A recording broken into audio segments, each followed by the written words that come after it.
You're listening to Leading Voices Shaping Middle East Business and Economy. I'm Amjad Ahmad, and this is empowerME Conversations. Let's jump in. Hi, everyone, and thanks for joining us. Today's empowerME Conversation is with a seasoned operator who has managed e-commerce businesses in the challenging markets of Africa and Pakistan. He is now a rising star in his home country, building the largest home furnishings business in the Middle East, Homzmart. Welcome, Mahmoud. Thanks a lot, Amjad. Welcome. Thanks a lot for having me today, and it's always great to catch up with you and like talk about the ecosystem and the region in general. Thanks a lot. Great to see you. Great to see you. So tell me, aside from a few years at Cisco, you've been a risk taker and worked and founded startups. What made you choose that path? Yeah. Okay. I think like I was there since the beginning. I think yeah, I was this kind of guy that I want to start very early my career life. Not sure why. I should have enjoyed my early life more than this, but I think I started really early. Like I think I was like 17, 18. And then soon I decided that I want to do something different, right? Uh, like of course Cisco and corporate life is really good, and it gives you the boost how to see stuff in a different way and in a bigger scale. But at the same point, like building stuff from scratch give you self satisfaction somehow to some people. That I wanted to see it myself and have an impact on this. And soon when Jumia was kicking off in Africa, I was one of the early founding team that joined the company when it's like little apartment, right? Everyone said like, "What are you doing?" Like joining a company like this. But again, it required a little bit of a vision about you could see like we're building the next Alibaba or Amazon in the region, and from there Right. came the thing about like having a space to open or kick off something on your own. And very soon you see like the career path has developed very fast by the exposure, and this is actually the beauty of joining just kind of startups at the beginning, right? It Right. gives The you the trajectory is visibility very and the different. career path. Exactly, right. And whatever you dreamed of while you was kid about your career path is changing in a blink, right? And you suddenly find everything is moving faster than you can even imagine for yourself. Right. And from there start like soon it was Egypt. I was VP operation of Egypt, and suddenly you find them you manner is good. Let's go to kick off some projects in Africa, and then jumping between like Kenya to Nigeria and the rest of the continent, kicking off stuff. And again, I wouldn't call it a risk. It was a calculated risk, to be honest. I'm just Right. it's like what Yeah. exactly you need in life, and what gives you like the what do you need in life. Um, and So you didn't soon I find was kind of like, you, you didn't find Africa challenging enough, so you decided, let me go try Pakistan for a change, an yeah. easier market. So this actually was something, because at this stage, like my girlfriend was like my wife at the moment. She was like, really? Like I can afford Nigeria and coming back to Egypt and Kenya, but now it's Pakistan and South Asia. And it's like Right. let me live my life in the way I want it. And I think she was very supportive to this. But I think it's yeah, and I think at some point I wanted to see something differently, and I wanted to maybe kick off something from scratch even more in a different market. By that time, we're talking was like 2014, 15. Africa would start. I wouldn't say mature, but it was maturing, and it's the growth factor Sure. year over year was going in the right direction. But if you look at South Asia, which is like the RAS countries, because this is the time when I joined the RAS in 2015, we're talking about like it was Pakistan, Bangladesh, Sri Lanka, Nepal, and Myanmar, right? Right. And if you see there, the Raz was the only player. There was not a lot of competition. You're talking about a group that doing like I don't know, like 400, 500 orders a day, like small, like e-commerce thing. Like a And corner this is where store. like you see, yeah, exactly. And this is where you see the opportunity. Like everyone said, why going to Pakistan? Africa is like there's a lot of competition and things are moving here. And I was like, but actually, you go there because stuff is still not moving there, right? Right. And to Right. create something different. And I think the calculated risk is will really paid off, because later, like in later stage, like Alibaba acquired this company. It's the leading platform, e-commerce platform in South Asia at the moment. And it feels so good when you build something from scratch, and you sell it to a giant like Alibaba, right? And then migrate this Yeah. business to the Alibaba ecosystem and Chinese ecosystem, and the integration process itself is really good, and something like doesn't happen every year. What were some of the early lessons in Pakistan? Because it was very early stage, so it'd be interesting to hear how that market developed in terms of e-commerce. So, what were some of the early lessons that you learned? Yeah, I think I always say it this way. Normally, there's two kind of people, like in life, which is like people embracing a change and people creating a change, right? And all the time when I was Right. at the beginning, before actually South Asia and Pakistan and Bangladesh and the rest of the region, I was embracing a change, right? There are some people saying, "Hey, let's follow Amazon, let's follow Alibaba, and do this kind of stuff, and let's create something big." But the more you understand about the South Asian market, it's a little bit different. It's much more localized, right? And it's a different customer behavior and everything. So I like very quick I find myself like, or actually not myself, the whole team there is like, we're creating a change, we're not embracing a change, and we need to hold ourselves Right. accountable for that change. And suddenly you're like a 24 years old guy that managing a company that growing like 300% year over year, right? Or 400% year over year, and you feel like, well, I'm doing that kind of change, right? And suddenly you file like Ministry of Investment Right. talking to you about how to change the regulation of digitizing, and the regulation about the e-commerce thing, and suddenly you're in big rooms, and suddenly you find again yourself like, well, I'm creating this kind of change. Um, and I'm very happy at the moment. Like when I went to the region, like let's take Pakistan as an example, right? When we went at the beginning, like we were the only company that you can call the startup, right? Which is like there was like well Right. funded, like not well funded, but funded, and this kind like followed the normal startup scene, right? The funds and Right. the acquisition dream and this kind of stuff. But I'm very happy that while I'm sitting here like today, I see like company every day that kicking off and having like a seed fund in Pakistan. It's happening, and this is I would say Yes. the impact. I wouldn't say like it's back to us, but I would say this is at least we did a minimal impact on the community and the market that resulted to what is No, you happening there definitely today. did. That I mean, yeah, yeah, no, you definitely did. I mean, Daraz was a success story in Pakistan. And I want to talk a little bit about that success because, from your perspective, why was Alibaba so attracted to this market? I mean, we know the Chinese have come into Pakistan in a big way, but why specifically do you think Alibaba was attracted to Daraz? yeah, we asked them the same question. It's like you could have built it yourself, guys. Like, I think the way we have built the company, I think it started with HR. It was really good. Like we try to understand the. I would like, let's not start with HR, but let's start with like we really understand that or understood where's the market opportunity, and we try to capture on it in a very localized way. And we always Right. ask ourselves in the same room when like a big platform of the big giants in the world like release a new feature, and you find a new like the guys in the team say, "Hey, we want to do the same. Let's replicate." We ask ourselves whether this will work in this market or no. So we had this kind of Right. localized taste, and we even had like a department called localization department.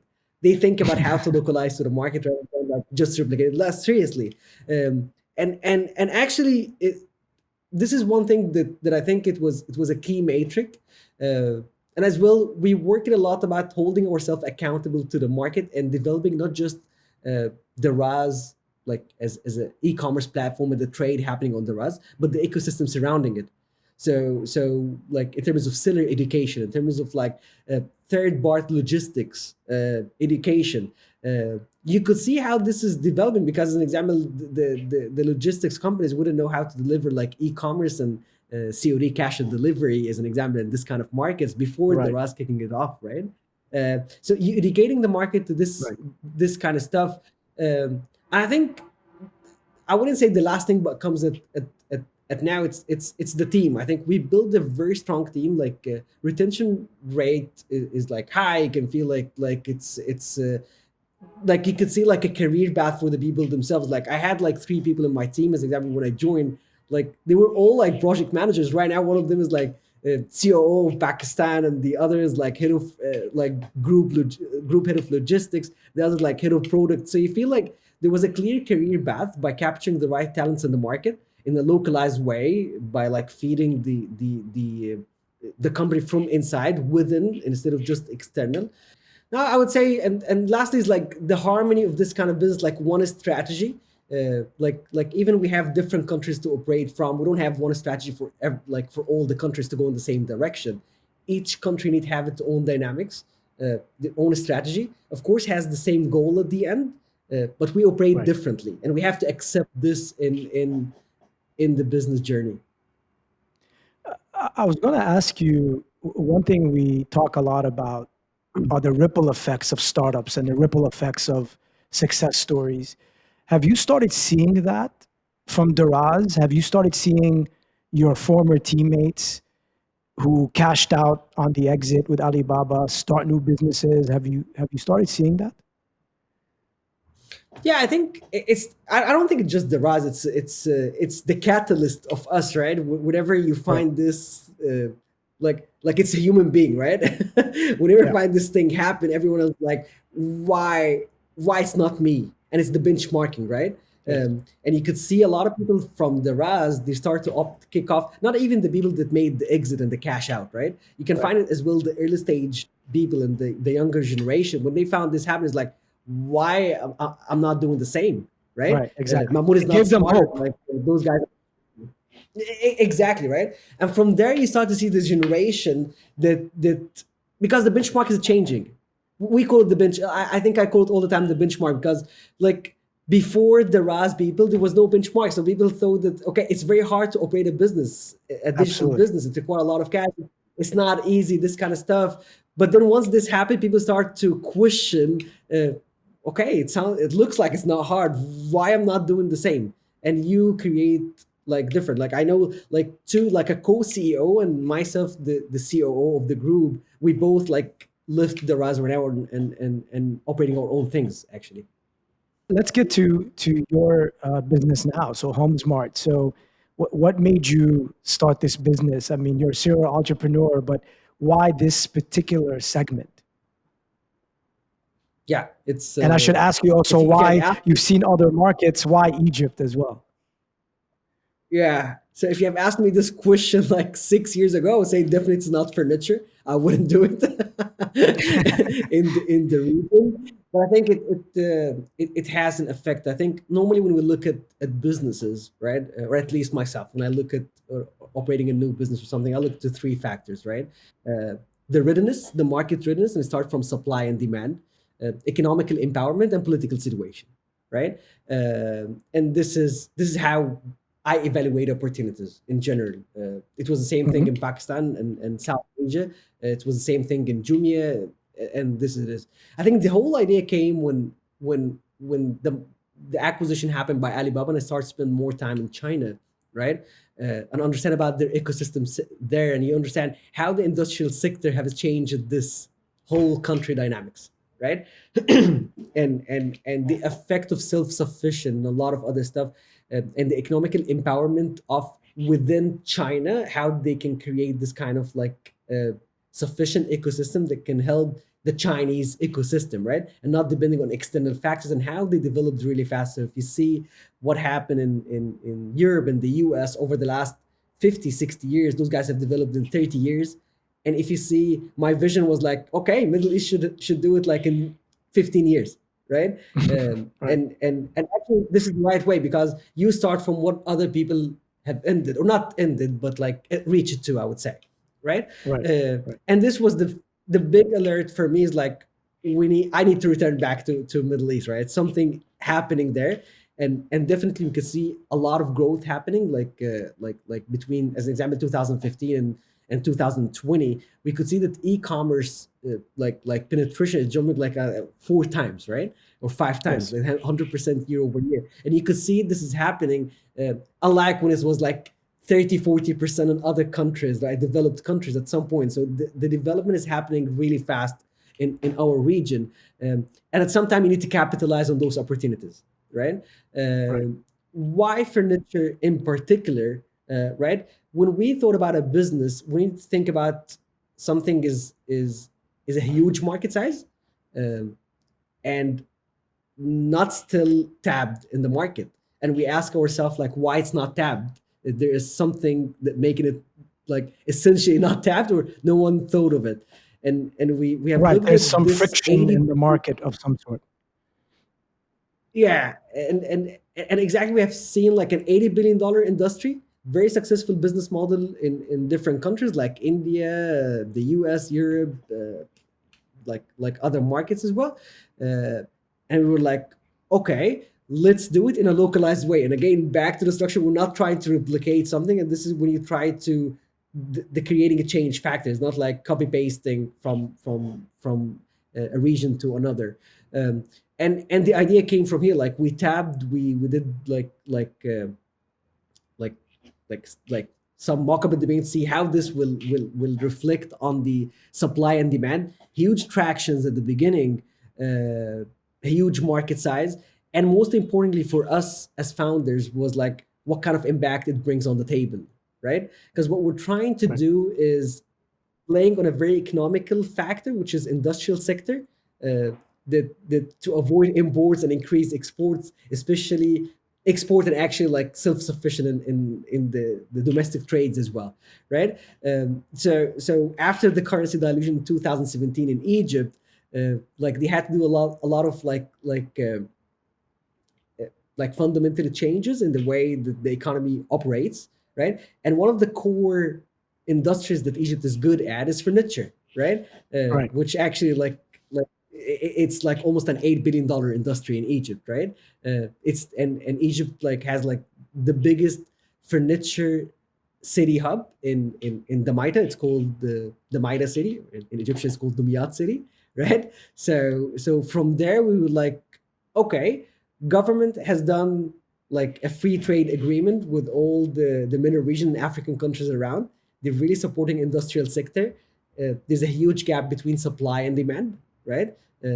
Not sure when was the last time you bought furniture, but it's a very painful process, uh, It is. and it is very painful. We can see it. Like not a single one that didn't pass through this experience that he hated for himself.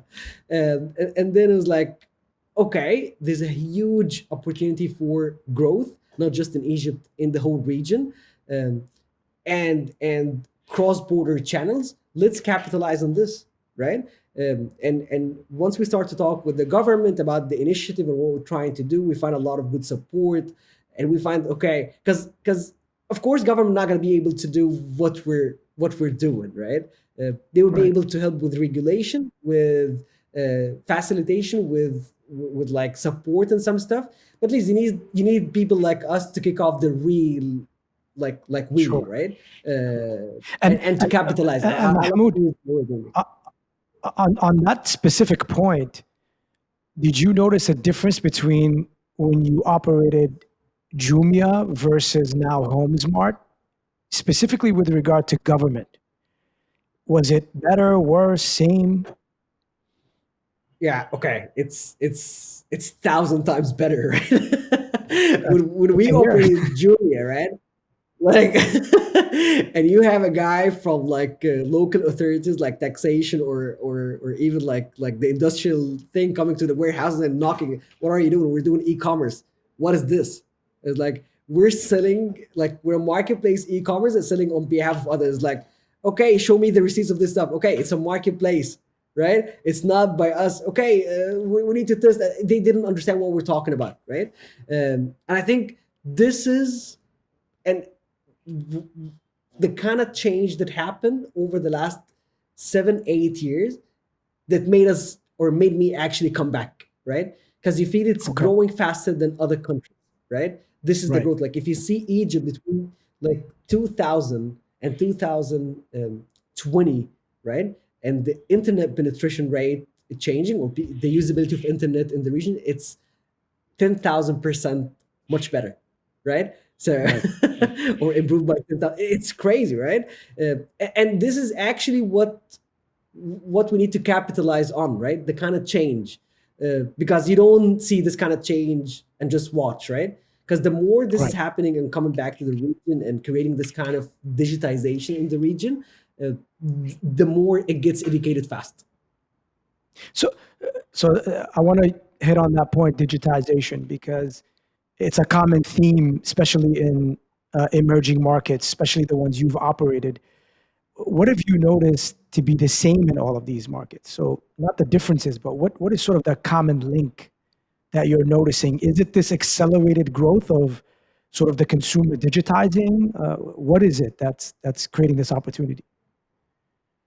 Yeah, I think there. Okay, I will put it this way: there's two side of the coin, which is I would call the common thing is a change, right? In all those is the Right, change itself and how this change is happening. And there's forced to change and regulated to change. Forced to change, which is happening by the consumer and the band themselves. They decide, okay, there's a lot of exposure on internationalization, and in the US, Europe, westernized life, and like we want to force change, and they're forcing the externalities around them for that change, right? And right, there's a regulatory that enforcing change, right? Um, Unfortunately, what is happening in our region is started with forced change by the demand and supply. It's like we're seeing this happening right. in the whole world. We want to change it, right? And then the governments or the regulators had to adapt to that change, and that's why Yes, they're using the yes, help of the that sector to help them in creating this regulation. So if you look at the people that creating the e-commerce or the digital regulation in Egypt, they would be the startup guys that kicked off companies like 10 years ago. They sit on the board and they're great. trying to help like the CEO of like a couple of companies, and they try to be part with the ministers to create this kind of change, right? Uh, Right, but again, you find that like some countries they try to be very proactive about it, like as an example UAE, and Egypt is coming in the way as well. They try to anticipate what will happen, right, right, in the right. future and try to opt for it. So I was very surprised the other day that I went to renew my car license, and the guy was like, you cannot pay cash, or if you pay cash they said like 10% in, like more than if you Ah, pay interesting. by card. And I was like, finally. Yeah. So Thank this you. is the kind of stuff. Yeah. And this is the kind of stuff that you feel that government is doing, like, okay, a proactive approach. They didn't reach to a level that no one has cash and only plastic cards. In order to Right. change their regulation, they're changing it proactively. I wanted to ask, do you think that this positive change from a governmental point of view, sort of making it easier to do business, has it changed the inclination of young people to want to be entrepreneurs? Definitely yes, because it's in the gene and the message, right? That you're Right, raising the new generation on, right? When a right, new, like when a small kid that suddenly instead of going to school finding himself like doing like online education, and it's easy to do, his mind opens to like new stuff, different stuff, right? right, When a kid knows that by the time he turns 16 he has to use a plastic card, his mind will work on a solutions goes beyond this, like blockchain, like the mind developed from the change. And whenever you see there's, and this is exactly what I was saying, an enforced change happening, right? uh, yes, uh, this is when the time you say change is coming anyways, right? This change will come and we have to adapt to it. So the right, younger generation will adapt to, okay, we know that there's change coming and life today was not going to be the same 20 years from now. We have to adapt uh, to it and cope with it. And of course I'm happy, like if you see like 10 years ago when you ask someone like are you not kicking off your own company? The answer is like, whoa, why would I do it? I'm happy in my company taking like a couple of are you $1,000. crazy? This is good. I'm satisfied. Why would you do this, right? And today, like actually, sometime I have to say to people, hey, you have to slow down, right? Just learn before kicking off your startup. It's not that easy. Yeah. So No, of course, of course. And what do you perceive now as your biggest challenge to scaling your business? I mean, you're doing quite well. You're growing very fast initially. What is now your biggest challenge as you scale it across the region? yeah, I think I will say we're in our, like we just passed our first year of hardcore like hard lunch operation, right? And we call it we just started, Right, right? Uh, and now we proved that there's a huge demand and a huge supply. It's on our shoulder Right. to connect between them. And I've seen a lot of companies, and this is where the small tweak happens, right? Uh, when there's a good supply and a good demand, and the company is growing faster than its people, right? Yes. Yes. I've been asking this question several times. What keeps you like awake at night, right? What keeps me Right. awake at night Exactly. is that this company grow faster than its people, and we lose creating this solid infrastructure that we wake up one day. Yeah, we might be a big company, but really destroyed from inside. That when you look at its depth, you feel like, okay, I want to return back 5 years and create it in a different way. And I have seen a lot of Right. companies like this. When the company grows, then it's HR infrastructure, it's financial infrastructure, governmental relationships, a lot of aspects to Sure. create this. So I think now we understand that there's the fundamentals of the business is there. What what we need to work on a lot, creating this like solid infrastructure, long-term infrastructure, and institutional infrastructure as well. How this company will Right. become a couple of Right. billion-dollar business in a very short period of time. How much does talent play into this? I mean, I'm sure that's something that um, is a big part of your success so far. How is the talent pipeline for your business? How do you view that challenge? It's not great, right? and and uh, Right. and and when I say it's Why not isn't it great? great, it's about, Yeah. yeah. I think, okay. So I think it comes. I don't want to go to politics, but as well, like it comes with a lot of infrastructure in Let's case go of education politics. infrastructure. Yeah. So I think it's in the way how you raise the generation, right? So I'm sure that Right. like 20 years from now, the generation will come on board. It will be much more different than the generation that we're seeing right now. So the Sure. generation that working on our stage right now, which is like I would say 18 to 29, they were raised differently than the people who are raised right now, right? The Sure. mindset is Sure. different. So like I remember back then, I'll say at least in my generation, when you ask like, "Hey, what do you want to work after you graduate?" I want to sit in that office having this secretary and just drinking coffee and newspaper in the morning. Okay, life is not like this, man. It's You different, have to right? actually work. Face it. Yeah.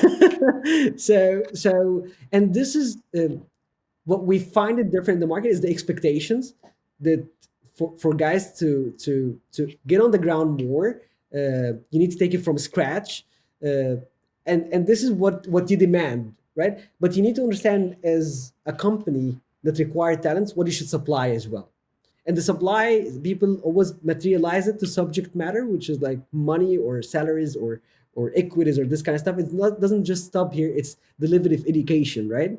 I was very Right. lucky in my life that I attached myself to the right people. I Right. think Right. without those people, I wouldn't be the guy standing here today, right? I wouldn't be in a company like Jumia that went IPO. I wouldn't be in Daraz acquired by Alibaba. I wouldn't be kicking off Absolutely. Homzmart.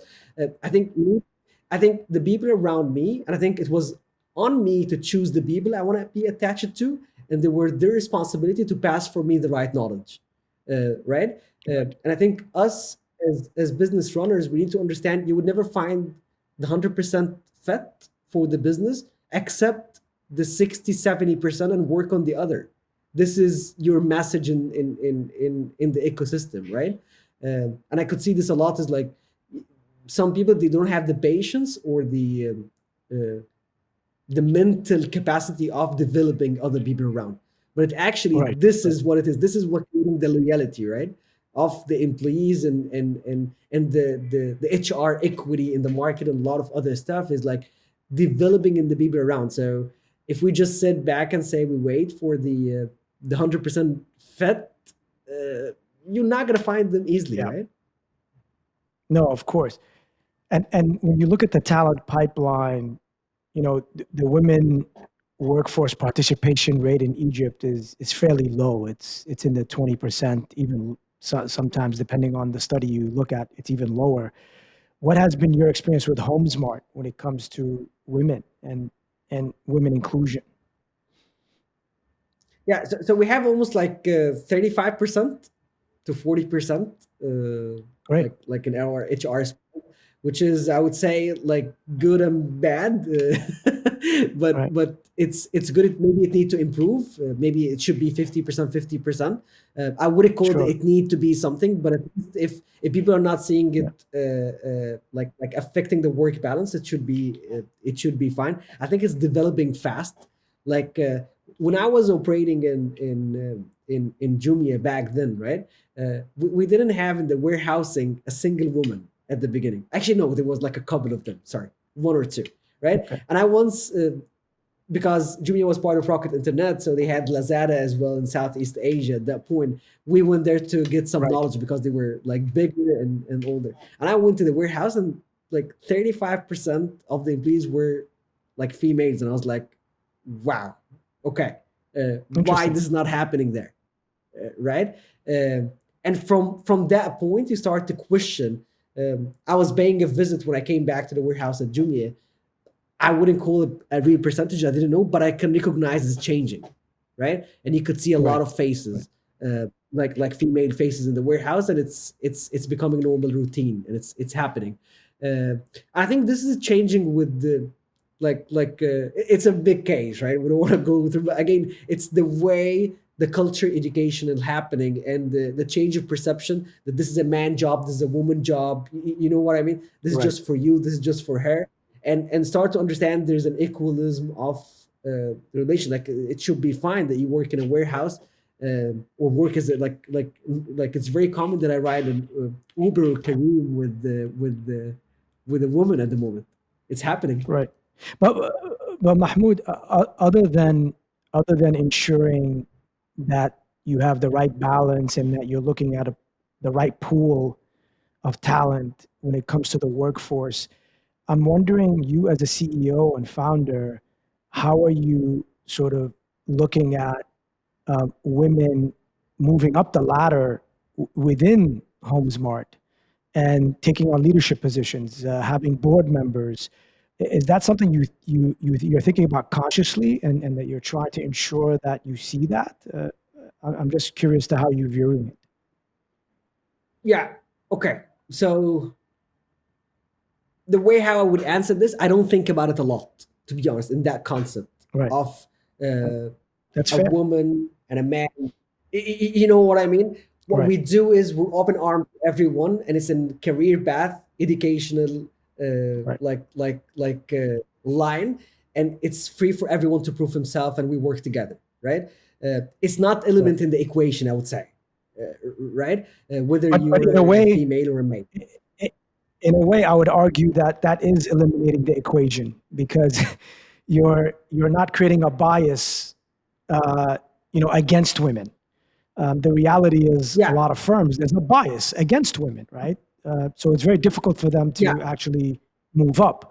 What you're saying is you're ensuring that it's an equal level playing field, that whoever does well exactly. rises. Is that effectively? Exactly, but actually, we're more biased to have like a role models from a female type, because this is what creating a change, as we were discussing at the Exactly. beginning. Exactly. It's all So about role yes, model.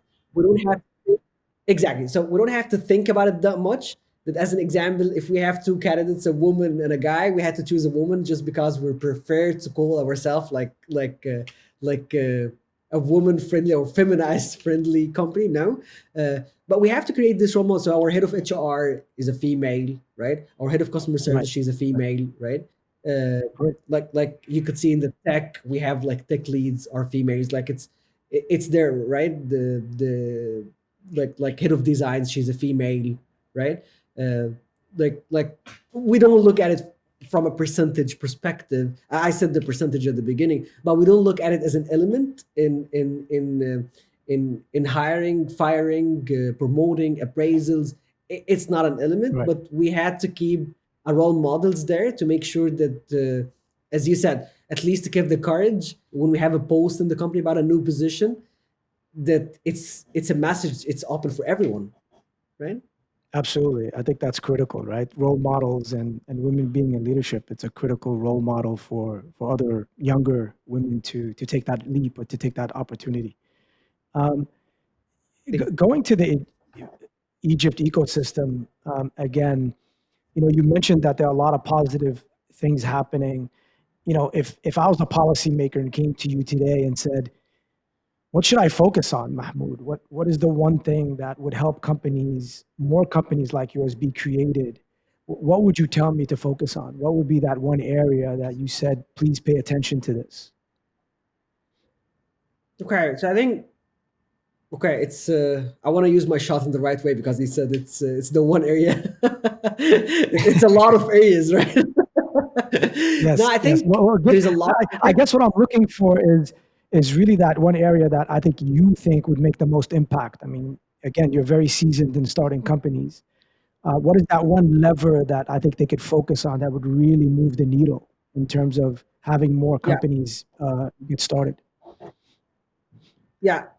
I would say I would choose like I will discuss about something that it's happening. It need to happen much faster, which is like legalization and incorporation and support Right. for SMEs sector, right? It's happening, right? I'm not sure it's Yes. happening in the right way it should happen, right? Or the speed it should happen through, right? Uh, because there's a reason why a lot of startups in the region, when they reach to a certain level, they go to UAE as an example to be incorporated there, Yes. because those Right. guys figured out how to be much more friendly to the startup side and create like a hub there, right?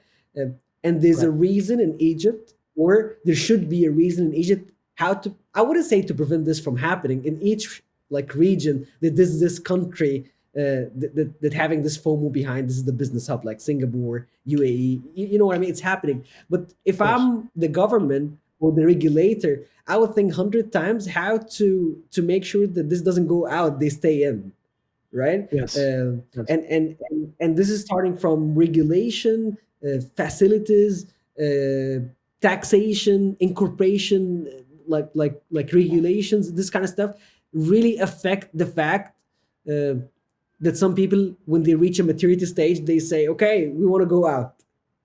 Actually, Sure. this Sure. is it's bad, right? Because at the beginning, the struggling part they stay in, and once they start to see the fruit, they go out, They right? leave. It's not Right. good. It's Yeah. not good, No, and you're not, right. not just UAE. I know, yeah. So this is No, I you're right. would I think what you're saying is what you're saying is that you want companies not only to seed out of Egypt, but to continue to stay there as they scale the business and have a robust presence within Egypt while they scale regionally. There's not a problem with, of course, you want companies to scale exactly. regionally, but what you don't want is for them to move their headquarters to Dubai or another country. If there's an actual need for it, it's fine. It is to be Sure. right. If there's a need to move your headquarters there for something, of course, like it's one region at the end, it's fine. But if you're moving only for regulation and Yes. taxation and incorporation, I call it a big failure that need to be fixed as soon as possible. Yes. No, I was saying it's costly. Suddenly, after you reach a Of specific course. stage, you have to move your HR there, right? As an example, if you want to bring a global talent, it's not easy to live in Egypt, not just because the condition, but as well the paperwork and this kind of stuff require like more effort. So this kind of stuff by the time, and I think it's happening. I'm not saying it's not happening. It should happen faster Sure. because Sure. it needs to happen fast as the kind of startups or the level of SMEs are growing up. It need to Of cope with course. the same coping. I'm not seeing it coping in the same speed. Of course. And how have you found the financing environment to be, and at the various stages of startups in Egypt? It's if I assume you're saying about the investment financing side within Yes, startups. of course. Yes. Yeah, yeah.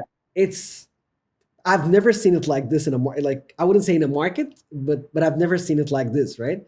Like when we had 1.3 million dollar in seed, we thought we're doing something big. It's very common to hear it right now after 1 year, right? So I feel like, well, we're not, we didn't do any exception. So I think no, I think the good thing that everyone or the investment firms start to realize this is a hot market. It's Right. almost 100 million people. Uh, the penetration is internet penetration, e-commerce penetration, digital penetration in general, moving very fast. So it's a hot market for everyone. The pool of talents, it's good in the market, right? Like I think Mhm. it's the biggest pool in the region, which making it hot as well to be self-sufficient instead of going outside. Uh, and you could see that there's a good supply of cash in the region, right? And specifically Yes. maybe in Egypt as well. Uh, but the good thing that we have to cope with it, right? Because I'm talking to some investors and say, okay, we have a like we have an issue of cash deployment. We want to deploy more cash. It's about the right business. And here's where like we need to start. The region in general was in a phase of embracing a change over the last 10 years, even in digitization. Mhm. It's digitizing fast. It was embracing a change. I think now it's time to create change, right? When Right. I say create a Right. change, not just in the region, but think on it globally, right? Why we're not creating another like Tesla or another Amazon, another Alibaba? It doesn't have to be in the same field, but something different, green field, something that That's a no great one has point. I created in mean, the world. it's a great point. I mean, I tell everyone that I think using the word innovation in our part of the world is a little bit not accurate. We're digitizing. I don't see us doing a lot of what I would call high cutting edge innovation. And I think that Yeah, requires heavy investment in R&D, heavy investment in PhDs, heavy investment in education, and really making big bets on sectors that are sectors of the future. We're not leaders in a lot of the sectors that are, of course, going to be moving the economy going forward. We tend to be more adopters, which, as you said, with 100 million people, frankly, it should be the other way around. I mean, Egypt should be providing innovation for the world in many ways, and not only just yeah, Egypt, but the entire region. yeah. So we need to I get was that just formula right. yeah, I agree. I was just talking about it like the other day. We're a region that has 108 million people in youth generation between 16 and 29, right? Right. Right. So there gotta be something there. So if Absolutely. I Absolutely. was just kidding with the people, like if we just take 0.5% out of those and we say uh, they will open their own startups, right? And they will think about stuff differently. They will be an entrepreneurs. Not doesn't have to be like startups. They will be entrepreneurs. This Yes. is 500,000, right? If we say there's the common like study saying like 10% success or 90% failure of startup, let's say Yes. 5%, right? This is Right. 25,000, right? If we Yes. say just 0.5% or 0.1%, let's say this 0.1% will be made to be a unicorn. This is Yes. 125 unicorns, right? Absolutely. Absolutely. Okay. And we're nowhere near that. Exactly. And it's not that hard. You have the talents, and I've lived, or actually I've traveled to a lot of places in the world. It just take the courage to think out of box. I Right. think we as young generation, we always like to live in our comfort zone. It's changing, by the way. Like a lot of people asking me when I came back is like, "Are you insane? Why are you leaving like Alibaba Group and coming back to kick off your own thing? And you don't know even if it will work or not?" And I was like, "This is what we do, right?" When I went to the Yes. Raz, like people said, "Why are you moving to Pakistan?" We made it to Alibaba. It's like, and I think this is what need to change in the gene and in the thinking process of, can we get out of the comfort zone for a bit? We're still young. 20s is like, do mistakes. Like I always say it here in the company as well. Like when someone comes like, we did a mistake, I was like, well, man, like I did a lot of mistakes in my life and it cost a lot of money. uh, No, but I think this it's, this it's fine. failure this failure and mistakes issue is a huge one, and I think we need to start embracing failure and mistakes. It's okay, you know.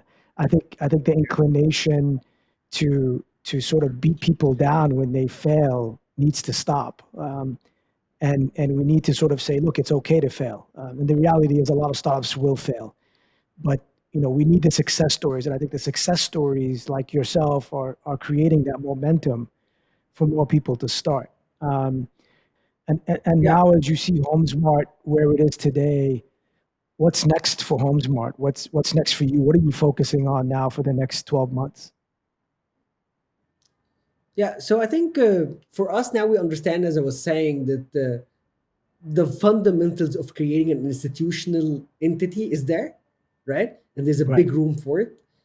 Now it's time to not thinking about just home smart business, but the ecosystem surrounding it and how we're going to develop the whole ecosystem.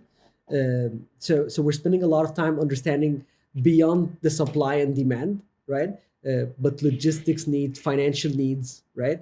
Uh, and try to tap it in a right way. Doesn't mean that we have to enter the business, but to facilitate the movement around this, like like like components of doing our business, right? So this is right, what we're right. So you want to spending offer an the next end-to-end one. solution. You want to offer an end-to-end solution to your sellers effectively. Exactly what we're trying to do is now we understand that there was like a problem between supply and demand to reach each other's. Now it's time to focus each one problems Yes, on a side, right? Because we already connected yes, both of yes. them. The final problem, we already solved the final angle, which is like the connection. But before this angle, there was like a lot of other components that each one of them is missing, right? So the seller are Right, suffering from financials, regulation with the government.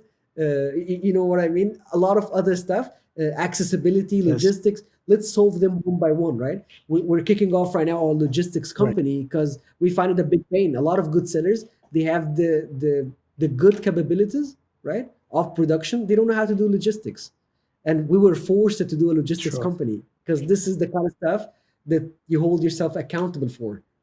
Is not just what he came to solve at the beginning. It's the ecosystem surrounding it as well. Well, I have no doubt that you're going to succeed. And if there was a person that I would bet on to execute this, it would be you, Mahmoud. So um, I want to thank you for Thanks a lot. joining us, and I just want to say that you're a really great role model, I think, for the Egyptian youth and those who are trying to start businesses, not only in Egypt, frankly, but the rest of the region. So thank you very much, and we wish you all the best going forward. Thanks a lot, Amjad. This was really great discussion, as usual. It's always great to have this discussion with you, and I hope it was useful. Thanks a lot. Always useful to talk to you, Mahmoud. Thank you so much. Thanks for listening. If you like what you heard, please subscribe to Empower Me Conversations on your favorite podcast platform, and please tell your friends about us. For updates on our work, follow Atlantic Council Rafiq Hariri Center and Middle East Initiative on LinkedIn and at AC Mideast on Twitter. You can also visit www.atlanticcouncil.org and click sign up to receive email alerts about the work of the Empower Me Initiative. See you next episode.